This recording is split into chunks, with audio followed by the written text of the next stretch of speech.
Allah menciptakan bumi dan segala isinya dengan begitu indah dan sempurna.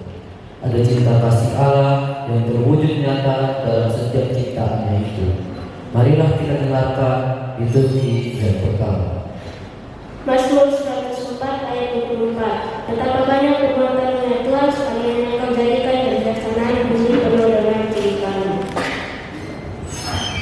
Psalmen 104 ayat 24. Tungnalan situtu doaka jadi-jadianmu oleh Jehovah, saluhut nai dipauli ho makateni habisaran, tunggok jadi-jadianmu do tanoon. Psalm 104 verse 24. Yahweh, how many are your works? In wisdom have you made them out. The earth is full of your riches.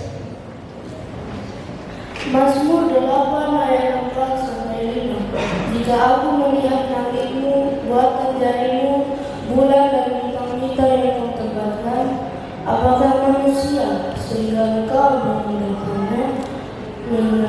Apakah anak manusia sehingga engkau memindahkannya?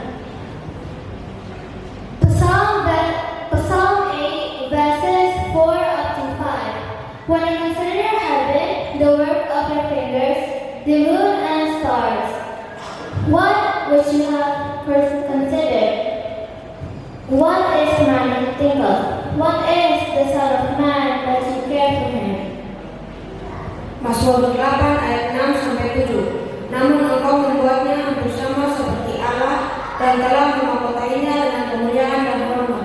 Engkau membuat dia berkuasa atas buatan tanganmu, segala-galanya telah kau letakkan di bawah kakinya. Samuel ayat 6 1-3. Pengurang akan latih bagaimana siang dibakar di kayu, alai di kantanya siang, menjawab doa atau nama bagaimana di pabangki bagaimana sudah dotai gumong akan jadi-jadian sudah dotai di